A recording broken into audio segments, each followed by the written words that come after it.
Thank Hashem that we're able to learn every day. It's chus of our learning. We should have the Beis Hamikdash immediately. Everyone should be well. Everyone should be safe. We're going to start with Tesvav Amud Beis Toshma.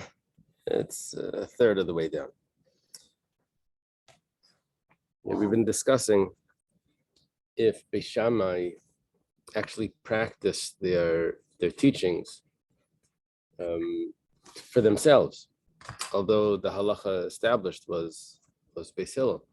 But did Beis Shammai actually follow their own teaching? And the halacha established, like Beis Hillel, was for the rest of the world. But they themselves had their own, how did it work? So Tashma, come and listen. Shalos Rabbi Yeshua Tzaras Abbas Mao. They asked Rabbi Yeshua, what's the halacha about two brothers, Reuven and Shimon? Shimon has a daughter. Her name is Rachel. Now, turns out that Reuven marries his niece, marries Rachel. Then Reuven has another wife, Sarah. Reuven passes away, and now Shimon has to do Yibam, but it's his daughter. Shimon is supposed to marry the brother's wife, but it's his daughter. So he can't do Yibam on the daughter. But what about Sarah, who's not related to Shimon in any way? So it's a machlekes Beis Hillel and Beis Shammai. Beis Shammai says that you have to do Yibam. Beis Hillel says no, it's called a tzara, a co-wife of his daughter, Tzaras Abbas. So here, Tzaras Abbas Ma, what's the din? Amalahem. Rabbi Yeshua responds, machlekes Beis Shammai Beis Hillel. It's a machlekes. That's what you do on a test, on a Gemara test, by the way. If you ask the question and you don't know the answer, you just say it's a machlekes. You'll get it right. So, v'halacha kedivri mi. Then there's the follow-up question. Who's the halacha like? That's also machlekes. No, he says, Amalahem epnei mata machnisim reishi ben shnei harim gedolim. In Shnei Machlekes Gedolos Ben Beis Shammai Beis Hillel. Why are you getting me into trouble? You're mixing me into. I should put my head between these two great mountains, between this Machlekes, between Beis Shammai Beis Hillel. Messiria ani shema yerutza golgalti. I'm afraid they're going to crush my skull. We'll see what's going on with that comment. This is Rabbi Yeshua saying, ani meid lechem. However, I can testify about to you. I can testify to you. There's two great families, big families in Yerushalayim. Mishpachas beis Tzivuim ben Achmai, Mishpachas beis Kupai ben Mekoshesh.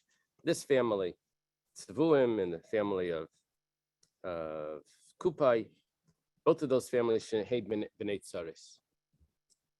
They are the descendants of a co-wife that got married without chalitza. They passed like Beis Hillel. And those are these great families. And some members of those families were the high priests.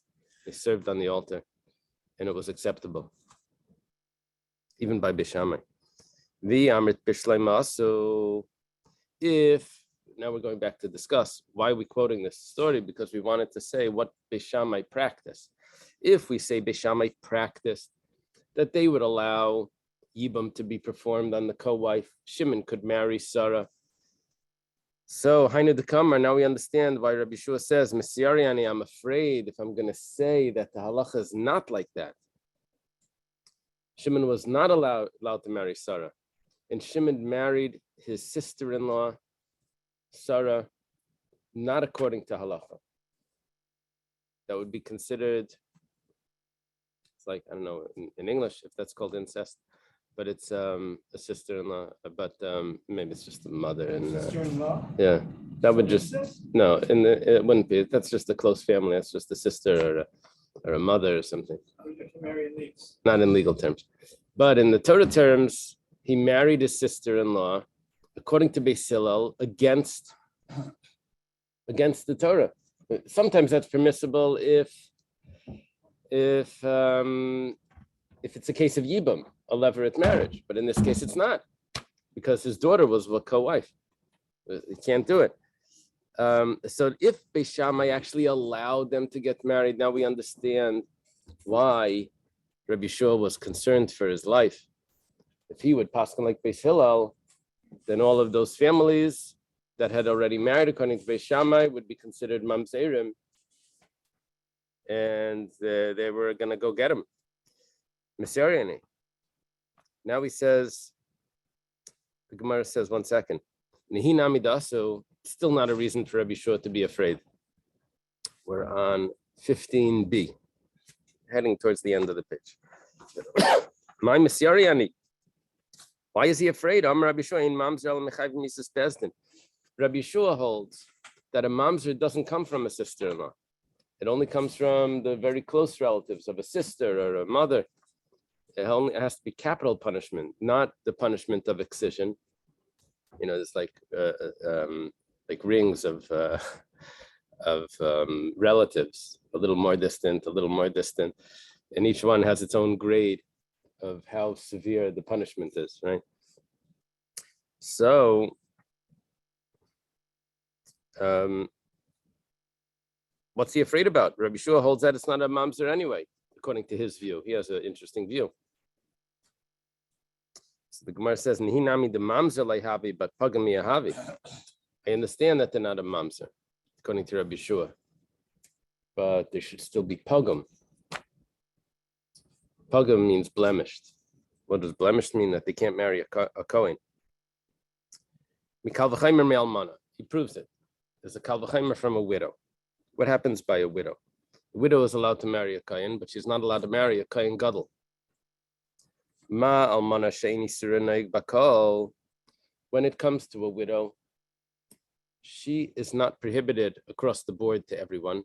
She's only prohibited to the Kohen gadol, not to all Kohenim, and she can marry any other Jewish person, right? It's a very limited sort of prohibition. She's only prohibited to the Kohen gadol. What happens when she goes ahead and marries the Kohen gadol to the exact one that she's prohibited for? Yeah, somehow it always works out like in the worst. She could have married anyone. She has to marry the Kohen gadol. Not pagam. The child is pagam. So if that's the case, zu sheisura noig bakol, this woman that really can't marry anyone until she does, not until she does chalitza. Zu sheisura shava. This woman, we're talking about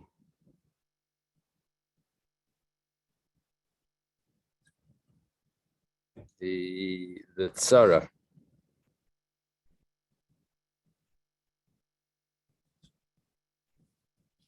It's really only usher to. This is really only usher to Shimon. She could theoretically marry anyone, but I guess what we're saying is it doesn't matter if Shimon is a Kohen gadol or if Shimon is a Yisrael. She can't marry, right?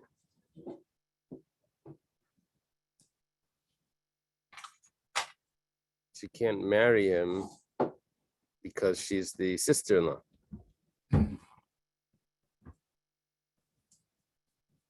Yeah. So for sure, B'na Pagam. Yeah.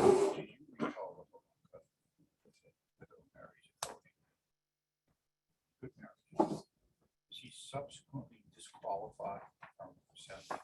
That's going to be a Gemara coming up somewhere. I think that's going to be on Daf Yates. Are we on your K? Right. It's coming up on Daf Chaf, I think. Yeah. You're in the right Masechta for that. Okay, so for sure the child should be a pagam. So that's why he was concerned. Zu shisur shavakal chulu. For sure the child should be a pagam. Okay, now the Gemara goes back to discuss what took place over here. There was a conversation between the sages and Rabbi Yeshua. They asked him a question, simple question. Tzara Sabas, the co-wife of his daughter, is he allowed to do ibam or does he have to do chalitza? And he responded that it's a machlekes. I don't want to get into it. They're going to break my skull. And then he says, however, I can tell you about the children of such a marriage. They became Kainim Gedolim in the base of Migdash in Yerushalayim. Shimshu al Gabi Mizbeach didn't say Kainim. Yeah, it does say Kainim Gedolim Shimshu al Gabi Mizbeach. The Gemara says, Kaboy minei tzaris v'kapashat le b'nei tzaris. The question, this conversation ended up going from one topic to another. His question was about the tzaris. Do we paskin like their question was about the tzaris? Do we paskin like Beisham and Beisila? And he ended up discussing what is the din of the offspring of that relationship. Not what is that relationship. It's like took a step. So the Gemara says, well, that's okay because Tarti Kabaymine, they were actually asking two questions. Tzaris Mai, what's the halacha with the co-wife? And Vimtim Tzleimet Tzaris Ke Beis Hillel. And if you're going to say that the halacha is like Beis Hillel, that you're not allowed to marry the co-wife of your daughter. So, B'nei Tzaris to Beis Hillel, Beis Shammai Ma'u.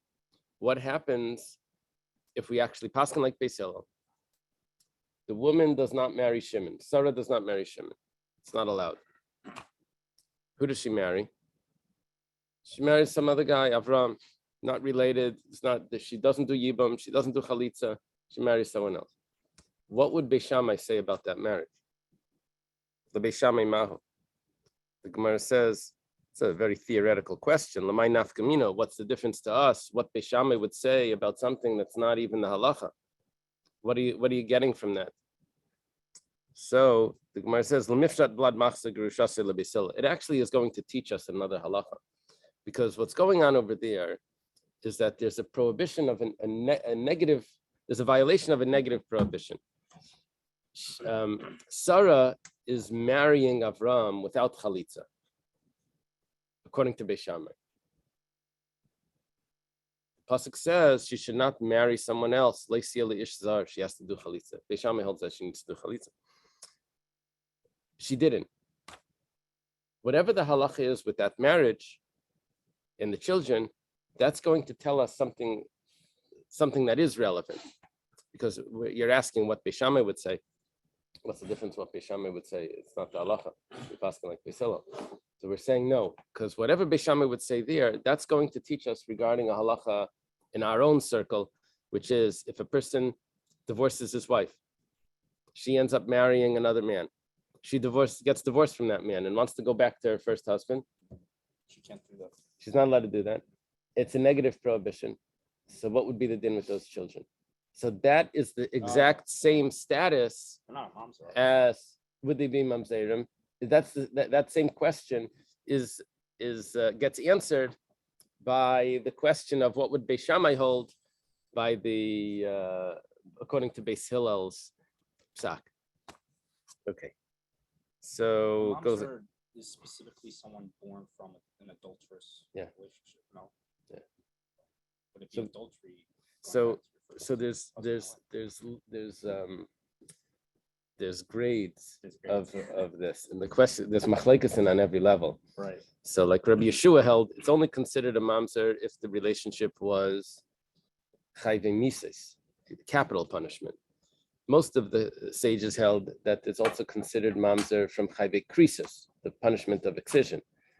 And Rabbi Akiva held that there's mamzer even from chayve lavin, even if it's just a negative prohibition. So there's levels here. Okay, so what's the practical difference? What would Beis Hillel hold if someone remarries his divorcee after she married someone else? Do we say the Kal V'Chaimer? Then Mal Mana just like an almana. Whereas for a widow, that she marries a Kayin Gadol, which that's the only person that she's not allowed to marry. Nevertheless, the child becomes Pagam, Zushi Yisur Shava Bakal, this woman, which is across the board a prohibition, because she can't remarry her her first husband. Doesn't matter if he's a Kayin or Kayin Gadol or Yisrael. Ain't a din shebena Pagam? Is it not a Kal V'Chaimer that the child should be Pagam? The Gemara says it's not necessarily a good Kal V'Chaimer, because You have to have the factors matched up equally. A kal v'chomer is if a weak person can lift 10 pounds, then for sure a strong person can lift 10 pounds. Right. Okay, but that's only good if you have all the factors in place. That the strong person has arms and whatever. It has got to be. You can't change details there. It doesn't have a handle in his case. Something. What's happening here is we're saying, if an almana for a kain gadol, which is only a prohibition just in that one detail, the child becomes blemished. Can't marry a Kohen. Well, yeah, can't marry a Kohen. What happens to the eating of truma? Also, the woman can't eat truma. We'll see in a moment. So here, where this is a prohibition across the board, to remarry his wife, doesn't matter if it's a Kohen, to remarry his wife is a prohibition. Even the wives would eat truma also? Yeah, the wives of a Kohen would eat truma. However, Dilmar, maybe you could say, the case of the almana is actually stronger. Mal almana shiyatzma mischaleles. You know what happens to this widow when she marries a Kohen gadol? She herself becomes a halala. Oh.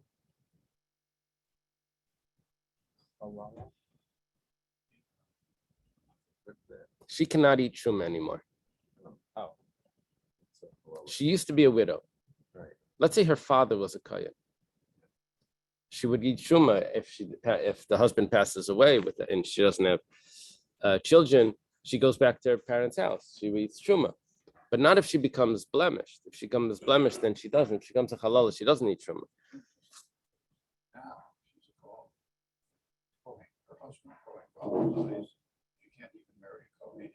Right, she becomes totally, yeah. In this case, the machzor gerusha say, let's say, her father was a Kohen. The husband divorces her. She marries someone else. She goes back to her first husband. She wouldn't be able. She can't. Well, she can't. She couldn't eat truma. As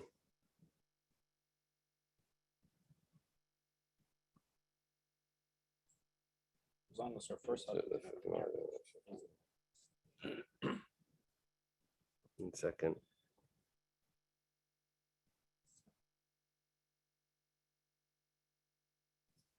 Oh, she is allowed to eat truma. To marry a Kohen, she was already prohibited right from the first divorce. She's on her third marriage, but from the first divorce, she already can't marry a Kohen. Okay, so by him marrying her the second time, that doesn't change her status if she can marry a Kohen. She was already divorced once, from this husband a while ago. The only question is, can she eat truma? And the answer is yes. She can still eat truma. If her father is a Kohen, she can go back to her father's house. So that comes out that the widow case is stronger than the returning the remarrying of the divorcee. But Amar Lahu, when he responded, so in other words, that was the question that they asked: what would the status be according to Beis Shammai? What's the relevance of that question? The relevance is what's going to be the status of the children of someone that returns his divorcee. Rabbi Yeshua responds, I'm afraid to answer regarding tzaras. Like we said, they're going to be upset. B'nai tzaras, when it comes to the b'nai tzaras, ani me'ed lechem, I testify that they're kosher. That would tell us back regarding us that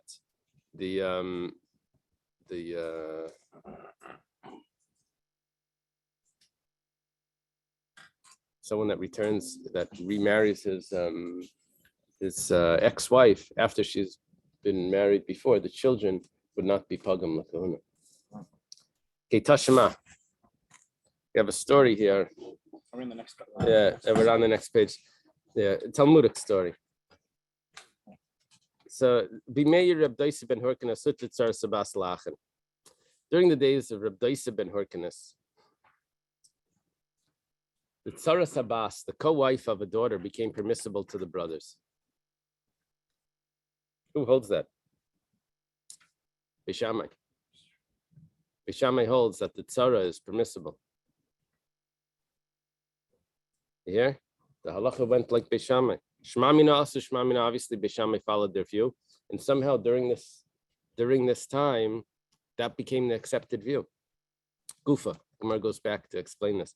This is a problematic gufa. This is like a third time in Yevamos where it doesn't match up the terminology that the Gemara uses. It's a little different. Gufa should be for Amiraim, not for Tanaim. During the days of Reb Daisa ben Hyrcanus, they allowed the co-wife of a daughter to marry the brother. Remember, Shimon and Reuven, Shimon's daughter, Rachel, marries her uncle Reuven. And Reuven has another wife, Sarah. Reuven passed away, so Shimon can marry Sarah. It's supposed to. It's a mitzvah of Yivam. Right. And that's the opinion of Beishamai. And that's what happened during the days of Reb Daisa ben Hyrcanus. The matter was very difficult for the sages, because Daisa ben Hyrcanus was a great sage. Vein of Kamu, his eyes were stopped seeing. He was blind. I guess he wasn't blind, but it was difficult for him to come to the Beis Medrash. So Amar mi yelech v'yediu. Who's going to go tell Reb Daisa ben Hyrcanus that everyone disagrees? Amalem Rabbi Shua ani yelech. Rabbi Shua says, I'm going to go tell him we don't agree with his view. Ba'achar of me, who else is going to follow? Rabbi Elazar ben Azariah. Rabbi Elazar ben Azariah will follow. So now there's already two people headed to Reb Daisa to tell him that they don't agree with his psak. Ba'achar of me, who else is going to go along with this? Rabbi Akiva. Three people now. I'm sorry? They went to the door. They're standing by his door. Apparently, the maidservant walked inside. Amalei Rebbe, she says, Rebbe, the sages are here. Amalhem Yikansu. Said Amala, I guess Yichnesu. Yikansu. Have them enter. Tells her, they come inside. Tafsil Rabbi Yeshua, he grabs Rabbi Yeshua, Veshuva al Mita Shalzav, he puts him on a bed of gold. Whoa. Amalei, Rabbi. Rabbi Yeshua says to Reb Daisa, tell the other students, your other students to sit. Amalei Mihu. Now we couldn't see. Or Rabbi Yeshua he knew, and he recognized Rabbi Yeshua, but the others he couldn't recognize. Rabbi Elazar ben Azariah. So he says, who is it? So they told him, Rabbi Yeshua says, it's Rabbi Elazar ben Azariah. Amar, he says, V'yeshlei ben la Azariah chavireinu. Our friend Azariah has a son. That's how older people talk. So Kara Lav Amikra Zan Nari Yisi V'gam Zakanti V'lei Risi Tzadik Nez of Azar Mevakish Lachem. He says, I used to be young, and now I've aged, and I've never seen a tzaddik that was forsaken, and his descendants are asking for bread, which means that Azariah was wealthy, and Rabbi Elazar ben Azariah is also wealthy. That the Gemara Brachas tells us that he was wealthy. Gemara Shabbos tells us that his meiser was 10,000 animals or something. That was just his meiser. That was, because the Gemara says that his cow went out with some ribbon or something. They said, what? His cow? You know how many cows he had? He had millions of. It says actually it was his neighbor's cow, but he didn't protest. That's why they said it. You remember that? Anyway, so he was very wealthy. Tafsu, by Shiva Al Shalzav, he also gets a golden chair. Amalei Rebbe, he said, Rebbe, Reb Daisa, tell your other student to sit. Amalei Miu, who is it? He says, Akiva ben Yosef. It's Rabbi Akiva. Amalei, Atu Akiva ben Yosef, this is you. Your name goes from one end of the world to the other. Shave b'ni shave. Sit, my son, sit. There should be more like you in Israel. He doesn't get the golden chair, but he does get a lot of praise. Yeah. Okay. They started to discuss halachas, so they're going in a roundabout way. They don't go straight for the attack, And they say, "What do you think of this? How's that going? What about that halacha?" Then they made their way to the main point of their conversation. What do you say about Tzara Sabas? I'm like, Tzara Sabas Mahu. What's it in with Sarah? That was the co-wife of Rachel. Can Shimon marry her? That's a machlaikas. So it's halacha kedivri me. So who do you paskin like? Amar halacha kebeisila. The halacha is like beisila. Okay, that's a little anticlimactic. They were looking for a whole debate. He just agrees. So but we heard there's a problem. We heard that you said the halacha is like beishamai. Amalehem daisa shematem ben harkenes shematem. Did you hear that it was me, or did you hear that it was my father's son, or that it was Ben Hurkanis that passed him like this? Amalei Chai Rebbe means like guarantee. Stam Shemana. We only heard that it was the son of Hurkanis. We didn't hear that it was Daisa. Amalei, well, now it makes sense because Ach Katan Yeshli. I have this younger brother, Bechar Satan, who he's the firstborn of Satan. What was that? What? So who is that? Wasn't that Satan's sidekick? Oh, I don't know. I thought it was like goblin. No, it doesn't actually mean that. It doesn't. He means that he was he's very sharp, and he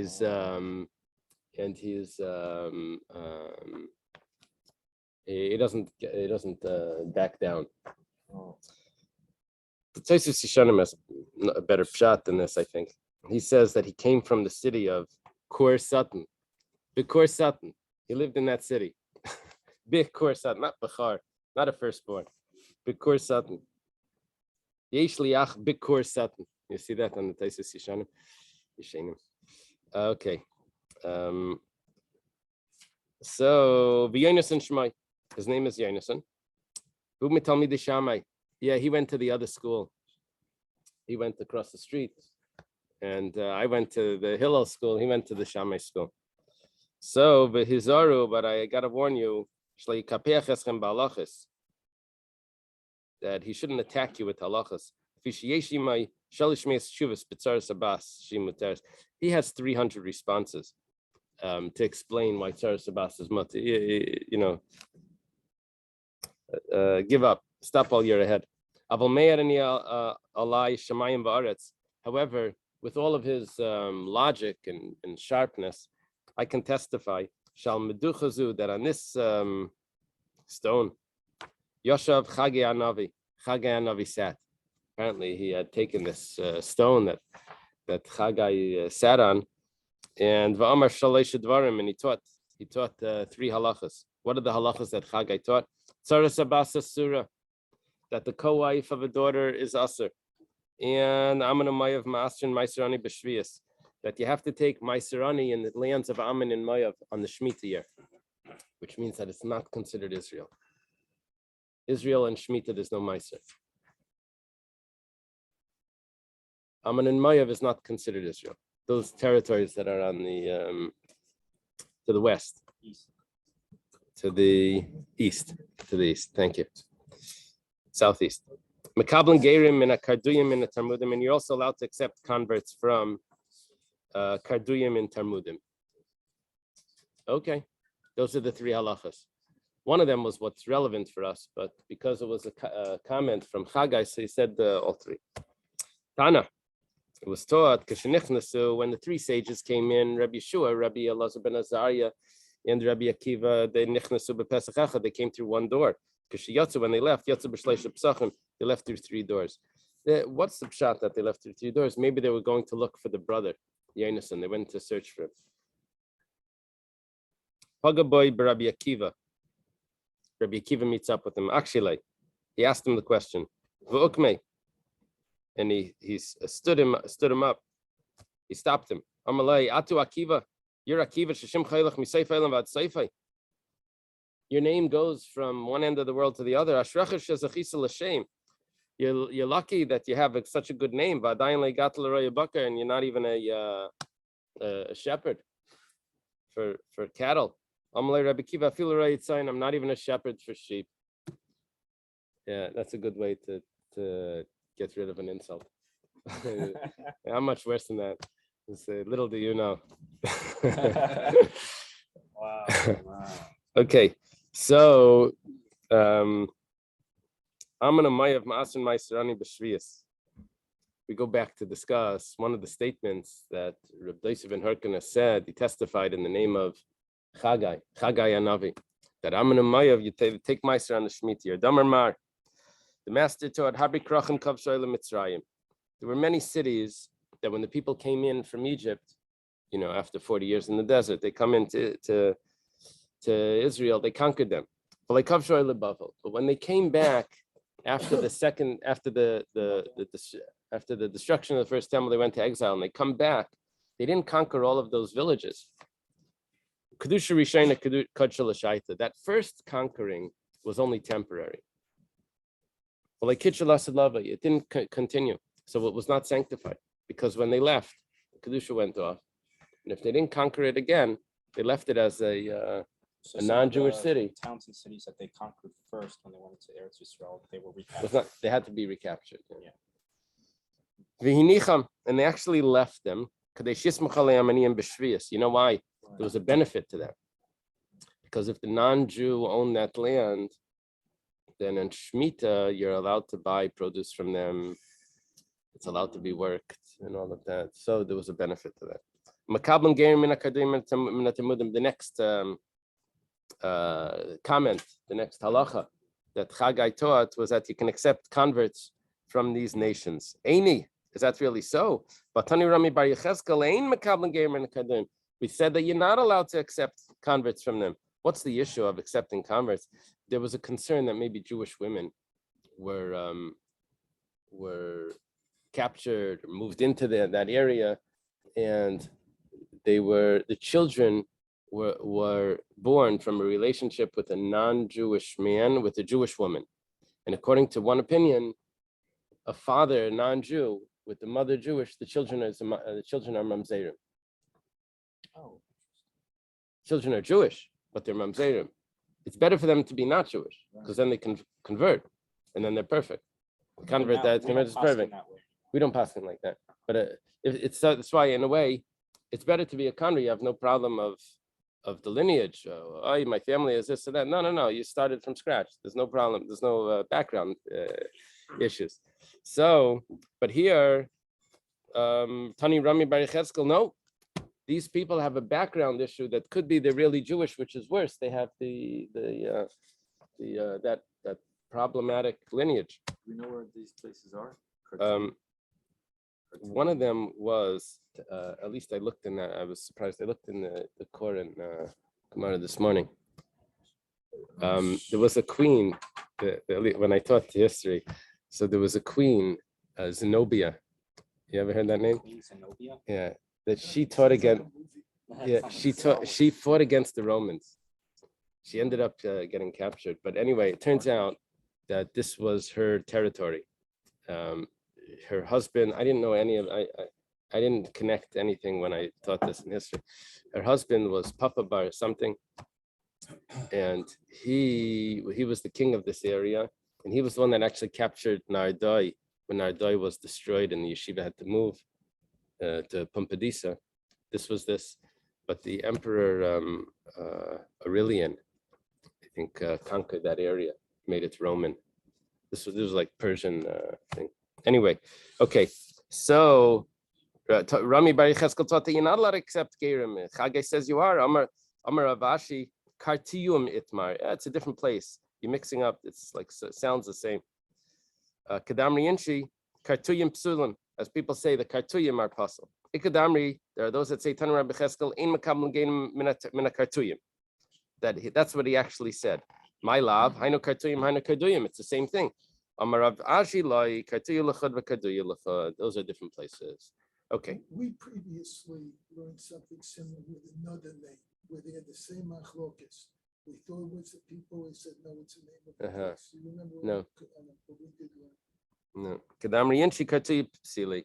People say that Kartuyu is puzzle. Okay. Rabbi Yochanan v'Savya. Rabbi Yochanan and the elders. Is that how you have that translated? Savia, it sounds like elders. The Amri Tarvayu both say, Ein makablim gerim min tarmudim. You're not allowed to accept gerim from the Tarmudim. Tarmudai. Remember in Shabbos, in the Chanukah Gemara, where there it said, how long do you have to light the candles? Until the people, there's no more people in the marketplace. What does it mean there's no more people in the marketplace? The Tarmudai you have left. Because they would wait, they would sell Tarmudi, they would sell sticks, lighter starters, fire starters, little twigs to get the fire. People go home, they'd want to light their fire. And then they would realize they don't have enough, they'd go out. So the Tarmudim, is that like a location? It's a location and it's a name of a people. That's where we learned it. What? We learned it. Uh-huh. Rabbi Yochanan, does Rabbi Yochanan actually say this? Rabbi Yehuda, there's a place called Rekem. The Mishnah says that a cloth that has on it nida blood, menstrual blood, if it comes from a woman, it's tamei. If it comes from a non-Jew, it's tar. It's only a Jewish woman that becomes tamei. So if a stained garment comes from Rekem, they're not Jewish. It's fine. Rabbi Yehuda says, no. They are Jewish.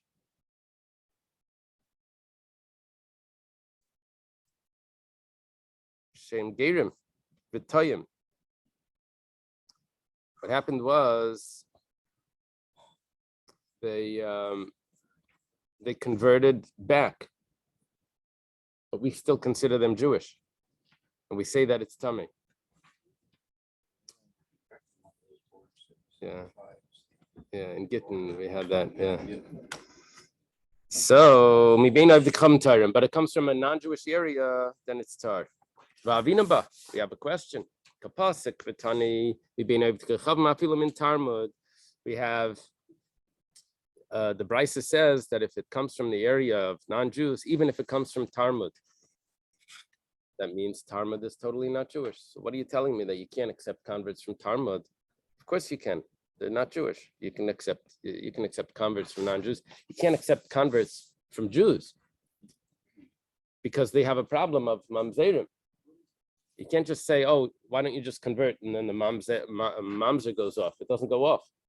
So Rabbi Yochanan says that means obviously that you can accept gerim from Talmud. How could he say you couldn't? Maybe you'll say, he says, this teaches that you're allowed to accept, but I don't hold like this. He didn't say that he holds like that. It says, Rabbi Yochanan, he has to hold like that because it's a stam mishnah. It's an anonymous mishnah. Rabbi Yochanan says the halacha goes like that. So the Gemara answers, there's students of Rabbi Yochanan that are saying this over. One heard like this, one heard like that. What was the issue with Talmud? That we have a concern that you can't accept converts from Talmud. And again, what's the issue? Why would you not be allowed to accept converts? Because we would say that they're already Jewish, or there's Jewish people mixed in. And we have a problem of mamzerim. And when you're going to take someone to convert, you're not able to get rid of that problem just by converting them. The mamzeris problem doesn't go away because it could be they're really Jewish. I think there was a time in history where we didn't allow any converts. Yeah, in the days of Shlomo. Yeah, that's going to come up also. Talmud, my time alloy. What's the issue of Talmud? There's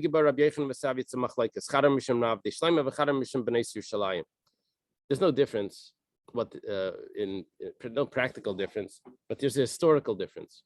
When did Talmud begin the issue? Some say that it was the servants of Shlomo that lived with them, lived with Jewish women.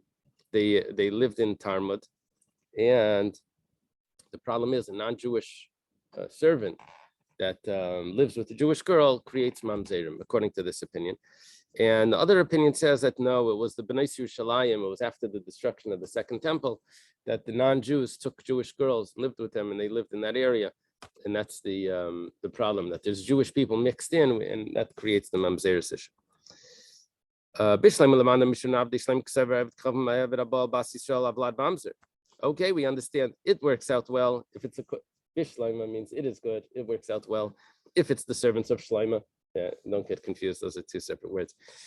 That because that's a non-Jew or a slave that lives with a Jewish girl, the child is a mamzer. But if it's the daughters of Yerushalayim, when did that happen? Or what happened there with the daughters of Yerushalayim? So Pligi bar Rabbi Yosef Rabbanan, B'tavai Mishmei de Rabba bar Bachana. What happened is a machlekes. But Chadamar Tracer Alfi Gavri B'Shita Alfi Kashti, Chadamar Tracer Alfi Gavri Minei Shita Alfi Kashti. There were 12,000 men and 6,000 archers. Some say that it was 12,000 men, and from those 12,000, 6,000 were archers. When the non-Jews entered into the Beis Hamikdash, everyone was looking for gold and silver. That's all they were interested in. But for him, these fellows, these 12,000 men, they were looking for the Jewish girls of Yerushalayim. They afflicted the daughters, the women of Zion, the virgins in the cities of Yehuda. And that's what happened. Non-Jewish men came in, and some of them took the Jewish girls, they took them back to Talmud. The following pasuk was said by the angel that's in charge of the world. What's the pasuk? I used to be young, and now I'm old. I've aged. Man Amre, who said that? If you say that it was said by God, God got old. Ella David Amre, it must be that it was just said by David. It is. It was said by David, but who's David quoting? David's going to say he got old. He was only 70. That's not old. Ela Shema Mina, you hear? 70 is not old. Thank you. I told you. Not till October. Ela Shema Mina. It's got to be the angel that said it. Okay. The enemy stretched out his hand on all the treasures. What is this referring to? Is that Ammon and Moav? The nations of Ammon and Moav.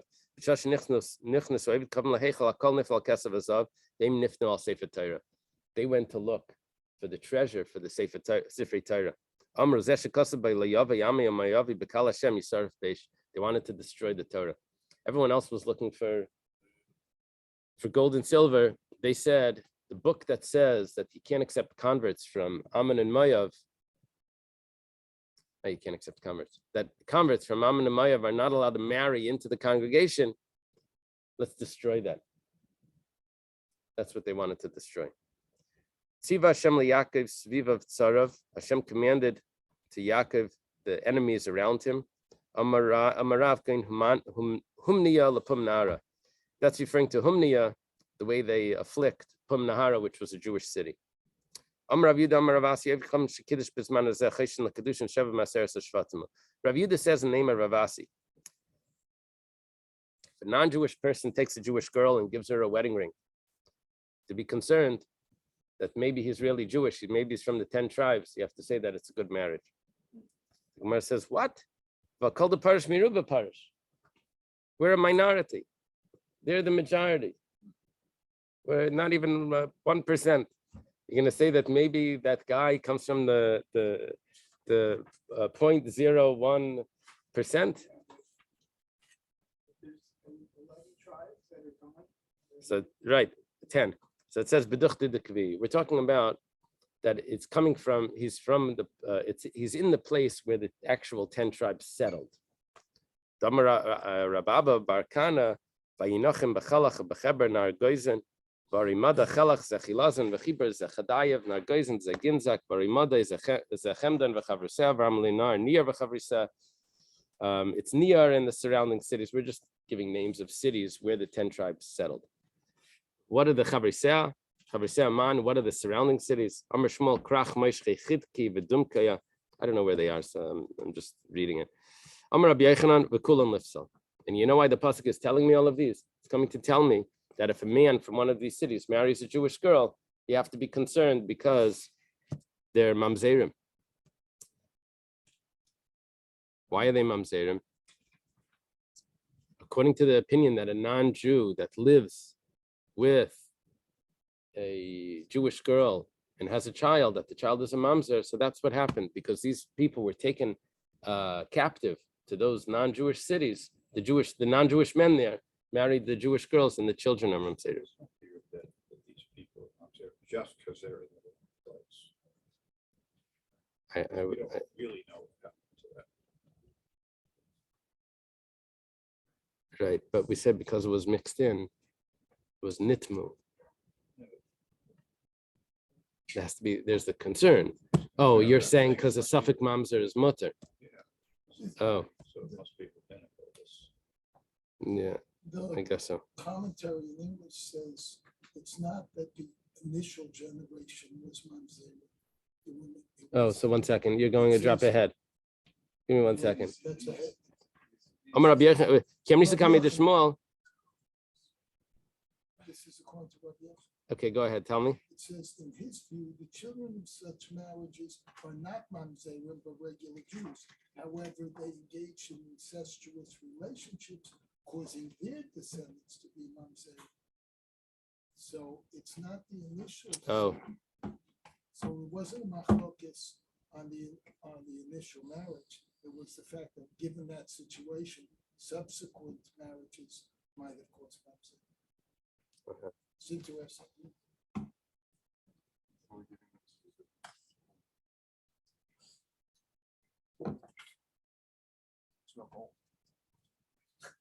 yeah. Rashi says that. I don't know. I'm not getting. What does it have to do with the non-Jews there? What do you mean, what does it have to do? It has to do with them marrying their sisters. He's saying that given now you're in this unholy kind of setup, when in Rome do as the Romans do, they ended up their children doing incest, and then those generations subsequently became upset. That's how. That's what. Aha. So that what's happening here is that they lived in an area that wasn't careful with incest, and they ended up marrying their sisters. That's what Dr. Stein is telling us. Kiamrisa Kami de Shmuel. When I said this over in front of Shmuel, who was talking over here? Rav Yehuda. He said the name of Ravasi. So Shmuel comments. He says, Amalei. He says, I don't get what the issue is. You see, interesting Gemara here. Usually it says that Rav Yehuda learned by Rav. When Rav passed away, he went to Shmuel. And all the time the Gemara says, when I said it in front of Shmuel, here it says he learned by Ravasi. Ravasi was a student of Rav. I don't know. Says Bincha Haba min Yisraelis Kari Bincha. Says I'm sorry. Shmuel says the child that's born from a Jewish wife is considered your child. And the child that comes from a non-Jew is not considered your child anyway. So they're not Jewish people. So what's the problem? So let them come and convert. Where it says, well, you're only looking at one side of the story. But what about the daughters? You're saying the man that lived with non-Jewish women, so the children are not Jewish. Okay. But what about the daughters that non-Jewish men lived with them? And also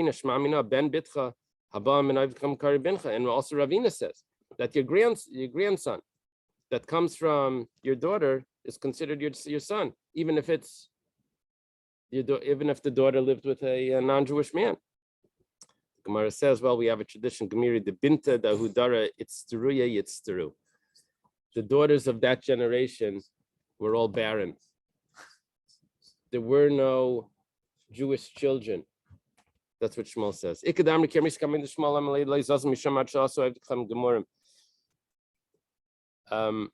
Some say that Rabbi Yehuda said this over in front of Shmuel, says that they established at that time that anyone that comes from that area is not considered Jewish. That they rejected Hashem and they gave birth to children that are strangers. Okay, it means that they weren't Jewish and therefore they can now convert. Yosef Rav Yosef, Achidu Rav Kana. Rav Yosef is sitting behind Rav Kana. Rav Yosef Rav Kana Kamed Rav Yehuda, and Rav Kana is sitting in front of Rav Yehuda. Rav Yosef Kamar, and he's sitting and he's saying, Asidim Yisrael da'avdi yoyim atava ki charbi Talmud. In the future, when Talmud is destroyed, the Jewish people are going to make a big holiday. V'acharav, it was destroyed already. Hahi Talmud Havid, that was Talmud. That was not Talmud. You know, the R got lost in that conversation. You know, children. Ravashi Amar, Hainu Talmud, Hainu Talmud. No, it's the same thing. But it's a double city because Charav Mihagis, and when they destroyed one side, they settled in the other side. And they settled in one side, the other side, they went back to the first side. Okay. New York, they said water. Water, right. Yosef Rav Amnuna Kamida Ula. Rav Amnuna sitting in front of Ula, and he's studying. Amar Ma Gavra, what a man, what a man. Ilav the Harpana Masay. If not that he came from this Nebuch, he comes from the place of Harpana. But he's a good guy anyway. What's Harpana? Harpana was a place where the people did not have proper lineage. Ichzif, Rav Hamnuna gets ashamed. It's funny because there's a Gemara in Kedushin where Rav Huna wasn't married. And Ula was telling someone that Rav Hamnuna is a great man. And then he saw that he wasn't married. Maybe he wasn't married because of this lineage. Amalei, he says, he tells him Rav Huna wants to he got embarrassed by his comment that he comes from the city where the people didn't have a correct lineage. So he says, Kesef Golgat Lehecha Yavis, where do you give the head tax to? What's your mail address or something? Amalei Lapum Nara. It's to Pumnara. Amalei, okay, there you're fine. Imkem Pumnara. There you're fine. You come from Pumnara. Over here they would say, what color garbage can they have? My Harpanya, what is Harpania? Harpana. Amar Abzeira Harsha Kolpainaba. It's a mountain where everyone turns to. That means anyone that wasn't able to find the Shidduch because of their lineage, they moved over there. It was like the like Manhattan and the singles, you know. They went over there. Anyone that doesn't have a clear family would go over there. Amar Rava v'hiamuka mishal. He says, Rava says, this is worse than Gehenna. Yeah. Gehenna you can get out of. This is a huge problem. You can't find the shidduch. Shnemer miyad shol efte mimaves egalim v'lipsul dedu les lutakanta. It says from Gehenna you can get out, you can get redeemed, but such a problem, there's no solution. Psuli darpanya mishum psuli demishan. What came from Harpanya? Well, how did it come about that we had this problem?